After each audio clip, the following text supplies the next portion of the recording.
Hello everyone, and welcome to our first class, our first real class. And as with any art class, we need to start with the elements of art. Now, I'll be real with you, I am not used to teaching this in any sort of slow fashion. Generally we do this one day at a time, but I am going to make the attempt to slow down for the sake of all of our students here, and so I don't have to record this multiple times.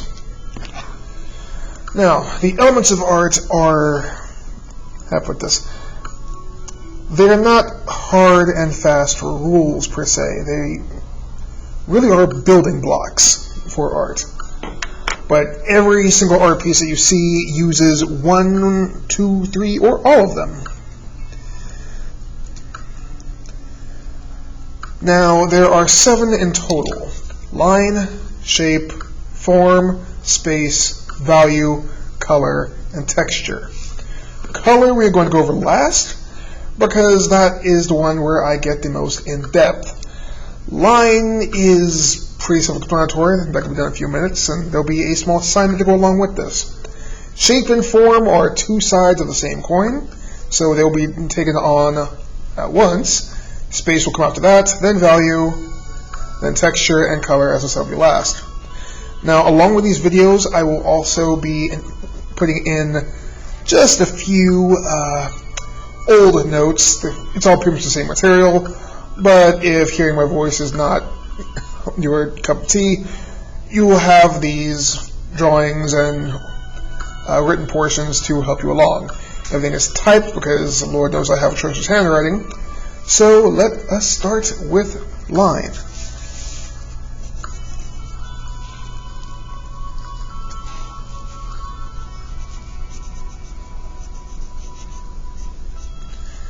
Now, for those of you that took the pre-test and actually got this wrong, don't worry, it's part of the job. Line is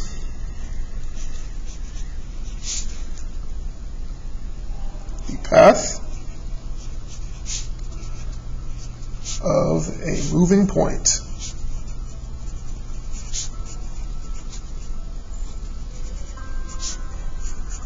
through space.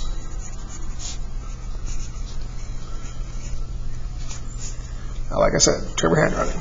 So what is a point? Well, boom, that's it.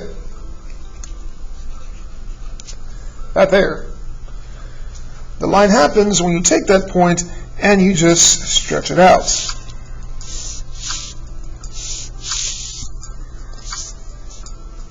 Make it a curve, make a diagonal, make a zigzag. Oh wait, these are important. See, something to keep in mind about line is that there are actually types of line. And before everyone goes, oh, you mean straight? Straight is not a type of line, because anything can be straight. Technically, this are all straight. But it's also subjective. Yes, this is straight, but it's straight up and down. Yes, this one's straight, but that's left and right. And yeah, this is straight too, depending on how you look at it. Instead, the different types of lines are vertical, which is our up and down trend here, horizontal,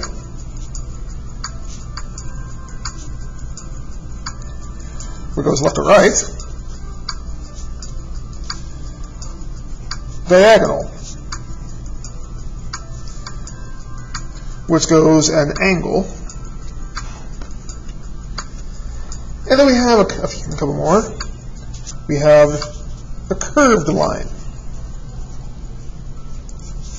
and finally the zigzag.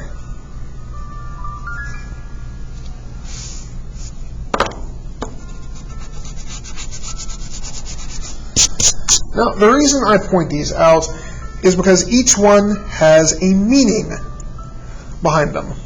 So, for example, your vertical lines.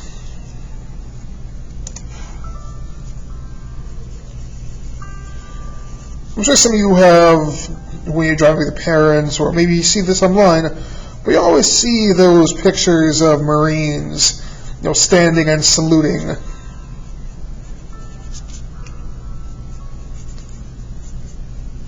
Well, the way they stand is what? Purely straight up and down, right?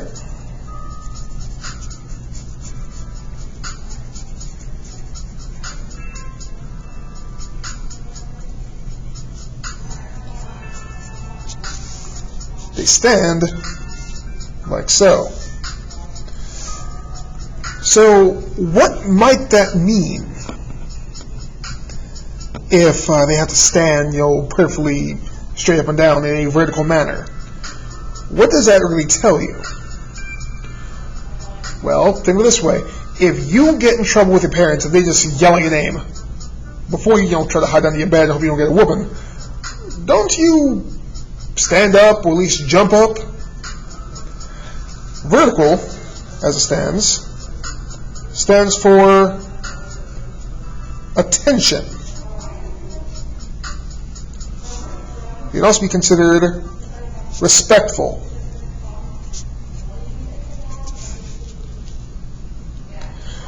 Next up, horizontal, and that actually should be pretty self-explanatory. It's time to go to bed at night. Now, I assume that I'm not teaching a bunch of horses or cows, so I imagine then that you would sleep laying down.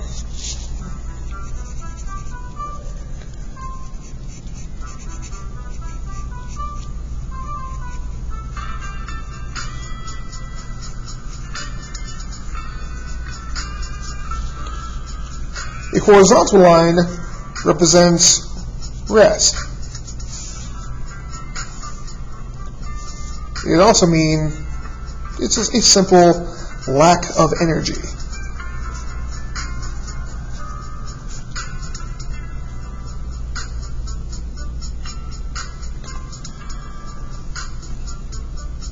You're following along then. So if a vertical line is attention, and a horizontal line is a lack of energy, this is where diagonal comes in. Diagonal is what we call dynamic energy.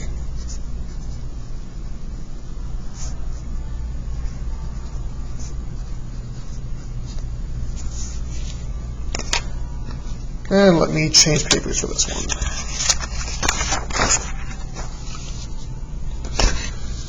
So when I mean dynamic energy,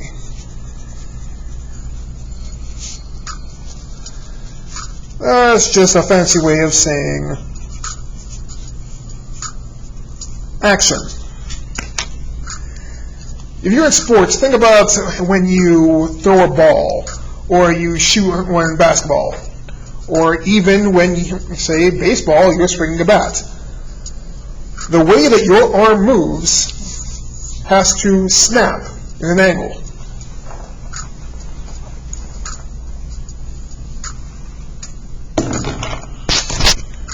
So in this case, for our example, I'll use my favorite type.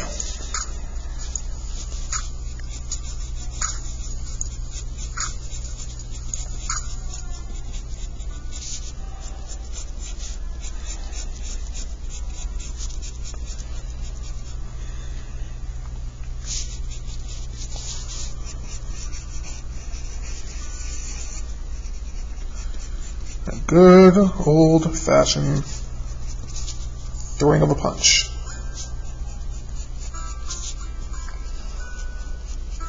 And we'll get into this more when we go into human anatomy. But to really properly throw a punch, it demands balance across your body that just so happens to go in diagonals.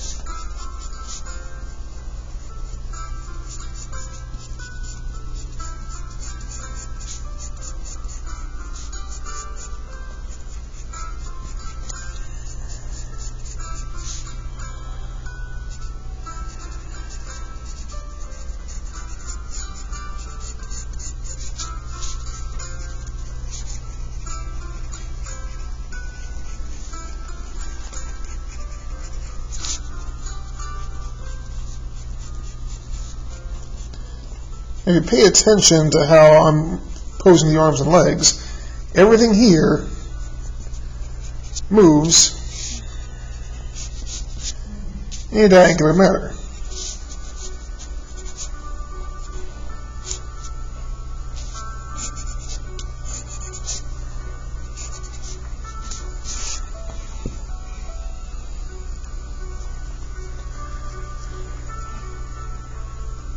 Diagonal lines can also be used to bring a little more energy to something. For example,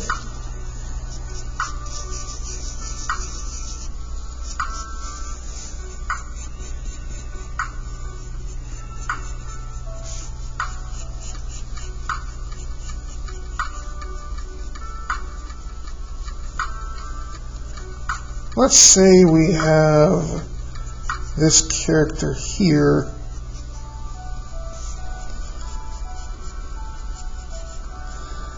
Let's see, who should I make him?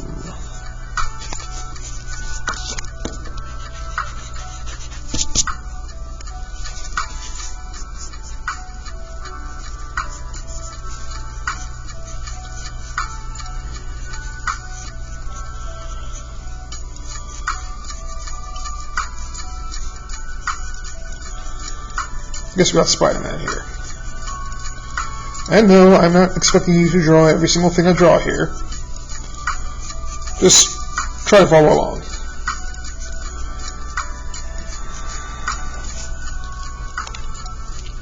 Now if I have Spider-Man here and he's shooting a web,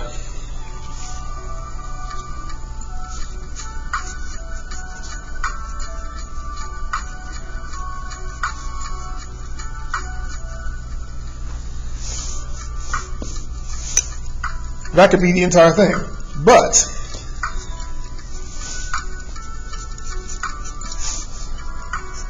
just adding not even a whole bunch, just a few choice diagonals.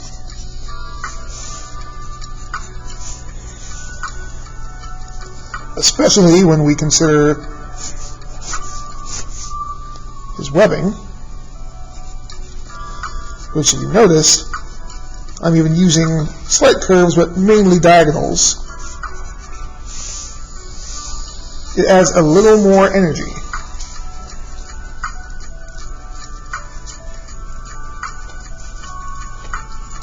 Oh, you haven't gotten your new one yet? Don't mind that. That was just a band teacher being very intrusive. That's where you knock on doors.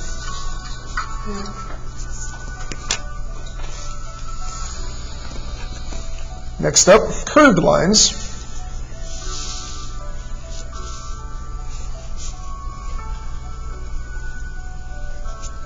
Stand for a graceful movement. Think of dancers, ballerinas, or really most forms of martial arts. And then zigzag represents confusion. So what you think about if you've ever had to see someone cock an eyebrow?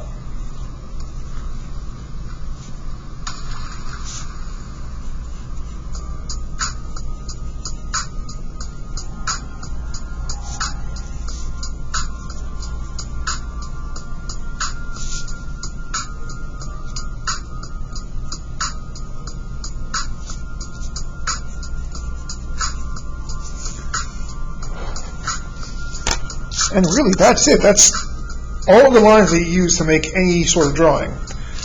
Now, I'm going to include a small assignment to go along with this. Like with your sketchbooks that you turned in this past week, you're going to take a photo of your assignment once you have it done and upload it to Canvas. So, let's get started with that assignment, shall we?